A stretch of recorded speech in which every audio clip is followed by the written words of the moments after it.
नमस्कार विद्यार्थी मित्रों, हम छठवां चैप्टर पढ़ रहे हैं और इसके पहले जो मैंने बताया था वो केवल प्रस्तावना में ही समाप्त हो गया। हमने कुछ पढ़ाया नहीं था। हम आपको बताए थे माध्य, माध्यिका, बहुलक, आयतालेख और वृत्तालेख ही पढ़ना, इसी के बारे में बताया। लेकिन मैंने जो उसमें बताया था वर्ग मध्य निकालना, उसका उपयोग आपको हर जगह करना होगा। प्रत्यक्ष विधि से माध्य ज्ञात करना, यह जो है आपने 9वीं कक्षा में भी पढ़ा था। माध्य बराबर, माध्य को x बार दिखाते हैं, बराबर सिग्मा एफ आई एक्स आई और बटे है। ये बराबर होता है सिग्मा एफ आई एक्स आई और बटे सिग्मा एफ आई। ये सिग्मा क्या है? ये चिन्ह कहता है योगफल, मतलब इसका जो है इसको जोड़ना है और यहाँ इसको जोड़ना है। कौन होता है?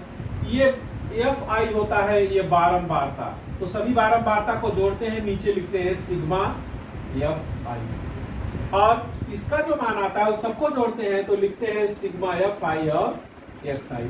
और इस बारंबारता को जोड़ने के बाद इसको एन भी कहते हैं, लेकिन हमने चूंकि यहाँ एफ आई लिखा है इसलिए यह सूत्र जो है आपके लिए ये भी अच्छा है, ये भी जो चाहे करें। एन और सिग्मा एफ आई का मान एक ही होता है। प्रत्यक्ष विधि से माध्य ज्ञात करने के लिए हम 4 कॉलम बनाते हैं, 1, 2, 3 और 4। अगर उसने कहा प्रत्यक्ष विधि से माध्य ज्ञात कीजिए तो सवाल पढ़ने से पहले ये 4 कॉलम आप बना दीजिए। पहला कॉलम होता है वर्ग, दूसरा होता है वर्ग मध्य, तीसरा होता है बारंबारता और चौथा होता है संचयी बारंबारता। मैं आपको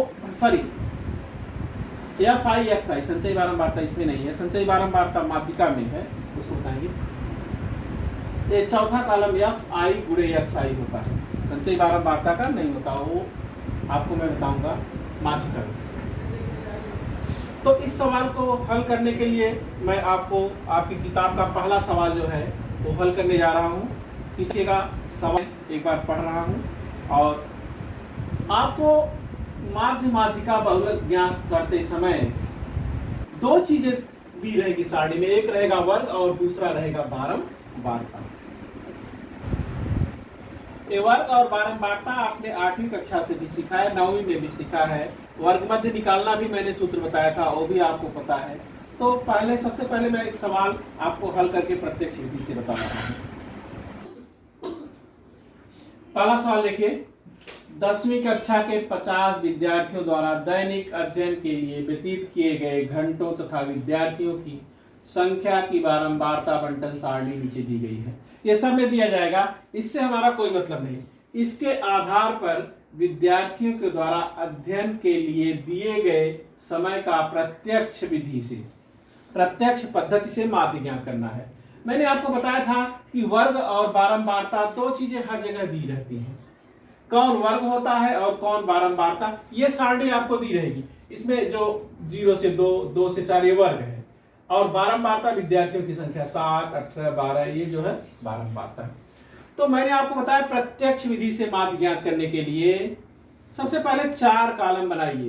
पहला वर्ग, वर्ग में क्या लिखिए? समय घंटे में।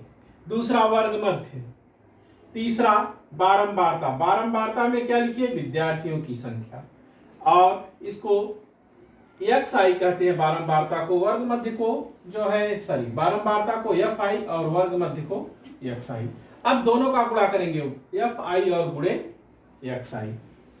तो देखिए यहां पर वर्ग जो है 0 से 2, इसका वर्ग मध्य निकालने के लिए दोनों को जोड़ करके उच्च वर्ग सीमा और निम्न वर्ग सीमा 2 से भाग देंगे।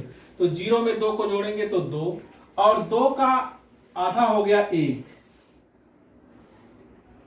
अब इसको जोड़ दिया, 2 और 4 6 हो गया, 6 का आधा हो गया 3। अब मुझे जोड़ने की कोई जरूरत नहीं है, 2 वर्ग मध्य निकाल लिया तो तीसरा, चौथा, पांचवा अपने आप आ जाए। अब देखिए दोनों में अंतर कितने का है?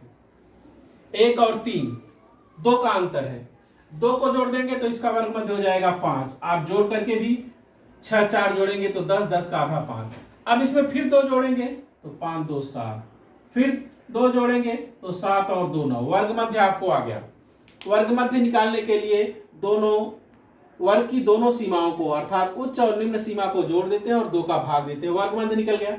अब इस दोनों का गुणा करना है, 7 का गुणा 1 में करना है, 7 एक नम 7 गुणे 1 बराबर 7। 3 का गुणा 18 में करना है, 18 गुणे 3 बराबर 18 तिया 54। 5 का गुणा जो है 12 में करना है, तो 12 गुणे 5 12 पचे हो गया 60। 7 का गुणा 10 में करना है, 10 गुणे 7 बराबर हो गया 70। 9 का गुणा 3 में करना है, तो 3 गुणे 9 9 त्रिक हो गया 27। अब इसको जोड़ेंगे तो इसी को कहेंगे sigma F I. Sigma F I, इसको एन भी कहते हैं। एन बराबर सिग्मा एफ आई। आप सिग्मा एफ आई लीजिए, पहले इसको जोड़ दीजिए। 18 में 12 को जोड़ दिया 30, 10 40, 7 47 और 3 जोड़ दिया 50। 50 विद्यार्थी कितने थे? 50, इसलिए ये 50 सही हो गया। अब हमको इसको जोड़ना है। इसको देखिए, सिग्मा एफ आई और एक्स आई, इसको जोड़ना है। इसको जोड़िए, 7 4 11 और 7 18 को 8, हासिल हुआ 1। 5 1 6 6 12, 12 और 7 19 और 2 21। एक बार फिर से जोड़िए, अगर कहीं गलती है तो हो जाएगी, कंप्लीट हो जाएगी, उसको हम सुधारेंगे। 7 4 11 और 7 18 को 8, हासिल हुआ 1। 5 और 1 हासिल 6 6 12 और 12 और 7 19 19 और 2 21, 218 हो गया। अब जो है हम माध्य बराबर सूत्र लिखेंगे। माध्य एक्स बार बराबर सिग्मा एफ आई एक्स आई और बटे एफ आई। अब यहाँ पर सिग्मा एफ 218, इसमें हमने भाग दिया 50 से। अब 218 में आप 50 का भाग देंगे तो 50 अट्ठे 200, 18 बच गया। 10 मलो बढ़ाया, अभी मैं भाग देकर के आपको बताऊंगा। नहीं, भाग ही दे लीजिए, उसके बाद हम इसको हल करते हैं। 218 भागे 50, 50 चौके 200, 18, 10 मलो बढ़ाया, 1 शून्य बढ़ गया।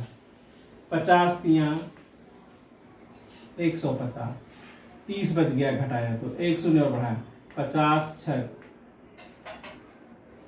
300 और 0 0 4.36 इसका उत्तर आया।